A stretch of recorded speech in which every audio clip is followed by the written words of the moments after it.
السلام علیکم ناظرین کرام، نیوز راؤنڈ اپ کے ساتھ آپ کا میزبان حاضر خدمت ہے۔ ناظرین کرام، آج ہم ایک اہم خبر کے حوالے سے بات کریں گے کہ جس میں ہم دیکھتے ہیں کہ پاکستان کی جو بیوروکریسی ہے، پاکستان کے اندر جو افسر شاہی کا ایک نظام ہے، اس کی جو مختلف صورتحال ہے وہ آپ کے سامنے وقتاً فوقتاً آتی رہتی ہے۔ یہ جو انکشاف ہوا یہ پبلک اکاؤنٹس کمیٹی کے اندر ہوا ہے کہ گزشتہ چند سالوں کے دوران تقریباً 650 افراد جو ہیں انہوں نے حج جو ہے گورنمنٹ کے اخراجات کے اوپر کیا، یعنی کہ اس بدنی عبادت کو بھی فری کیا گیا ہے۔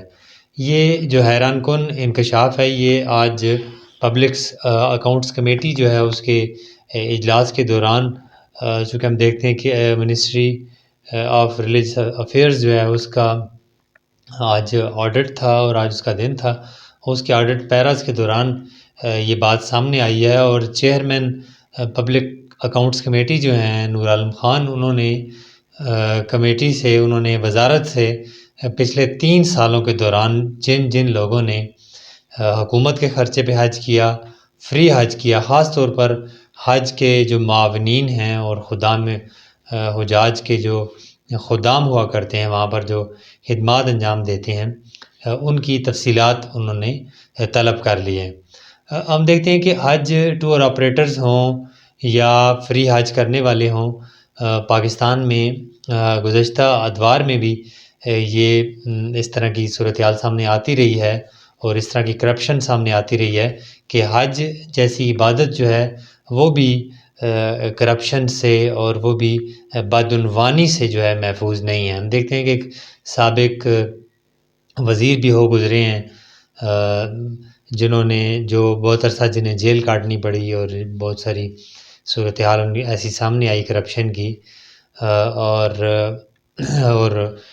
پھر جو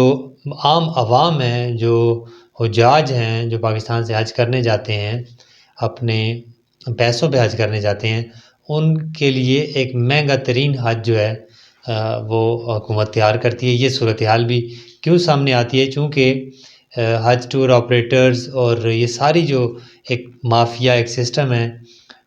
جس کے اوپر چیک نہیں ہے، وزارت مذہبی امور کا چیک نہیں ہے، اس کی وجہ سے یہ صورتحال سامنے آتی ہے۔ تو یہ واقعہ کچھ اس طرح ہے کہ آج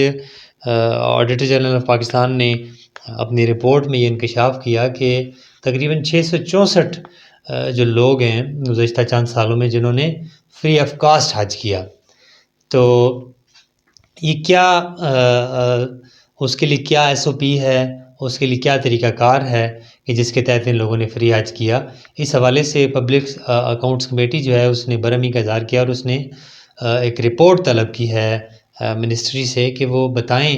کہ کن لوگوں نے گزشتہ 3 سالوں میں فری حج کیا، ان میں منسٹری کے لوگ کتنے تھے، اور جو وزیر اس عہدے پر براجمان ہوتے ہیں ان کی سفارش پر کتنے لوگوں کو یہ فری حج کرایا گیا۔ اور اس کے علاوہ چند دیگر